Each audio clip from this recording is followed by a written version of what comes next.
What is going on, everybody? How are we all doing? And welcome back today to a brand new player review here on FIFA 18, where once again today we're going to be taking a look at another one of these prime icons. Today, stepping into the limelight, we've got the Arsenal invincible Robert Pires.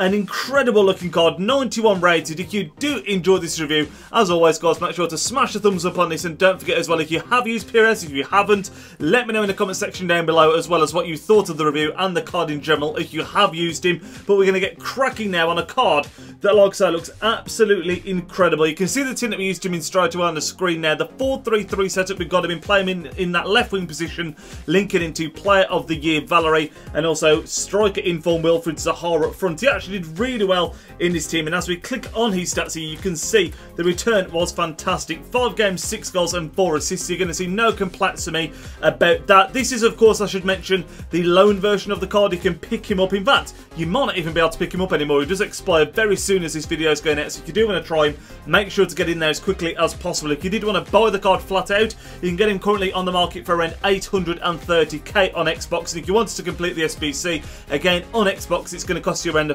500,000 coin mark. So not a cheap card, but as I've already mentioned a couple of times already, an incredible looking one. And looking at his basic information, like I say, 91 rated card. He has got some fantastic base card stats. You're talking 88 pace, 89 dribbling, 82 shooting, 40 defending, which no one really cares about, 64 physical and 88 passing. He's standing at 6'2", which is very handy on that wing, especially being as though he's still paired with that fantastic pace. He's got medium to medium work rates, and he's got a double 4-star weak foot, and a 4-star skill moveset. As we now take a look at his in-game stats as a whole, you can see some very nice ones in there. His pace is obviously absolutely outstanding. He's got some great finishing, his positioning, all that kind of stuff is fantastic. But where the card really comes to life, in my opinion, is in that dribbling section. His ball control is absolutely outstanding. His dribbling right up there with it as well. And the only thing that really lets him down in that area for me is the agility. I do prefer my wingers to have high agility.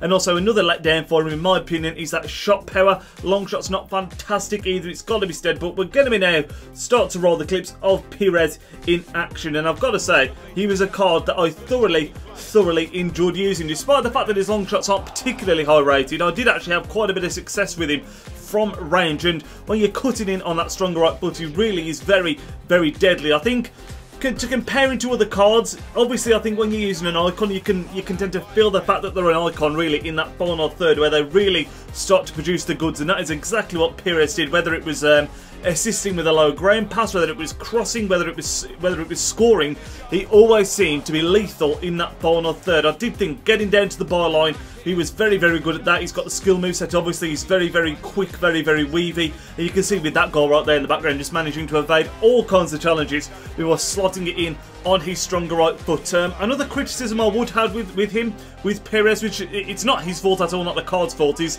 the fact that this year on FIFA for me, you want to have your right-footed strikers on the right and your left-footed strikers on the left, so that way you can shoot across goal. Now Pires' strong foot is his right foot, and he plays it on the left-hand side, which is a bit of a shame. However, he has got a 4-star weak foot, so that left foot is by no means poor either. He is still able to score those low drivens, but the most success I had, or I found I had, was where I was cutting inside with him, which is of course the kind of thing you're looking to do when you use like a Ronaldo, a Bale, and Pires definitely goes into that category. He might not have the high strength as his in-game stats have shown, but I do feel like he feels quite strong when he's on the ball, and that is purely because of his stature. 6'2" on that wing is very tall, and I find the same with Leroy Sané. He's very similar in the fact that he hasn't got great strength, but because of his height, the way he is with his pace as well, you find that these players are very difficult to get off the ball purely because of that stature.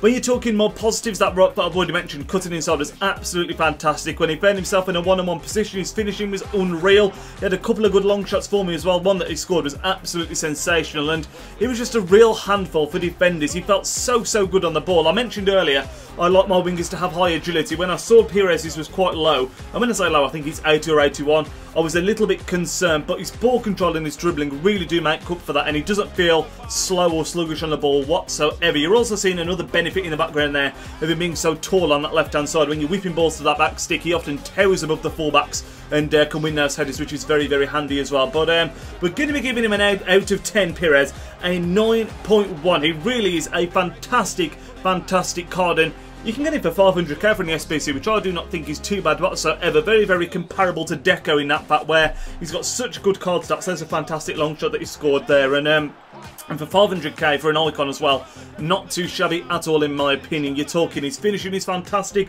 ball control, dribbling, all absolutely outrageously good, and he feels so quick when he's on that ball as well. The stature of the man to hold off defenders, even though he isn't technically the strongest. But the only holdbacks to this card really, I wish his shot power was a bit better. I wish his long shots were slightly better statistically as well. Like I said, I managed to score a couple, but if they were a bit better, that'd be perfect. And I also wish that his agility was a little bit higher. That's a personal preference just from me, but still a very, very fun card to use. 9.1 out of 10 is what we're going to be giving him, and that is going to round off the review, guys. So if you did enjoy it, like I said at the very beginning, make sure to leave a big thumbs up on it. Let me know your thoughts in the comment section down below, and I will catch you all in the next video. Guys, enjoy the rest of your evening. Nidge out.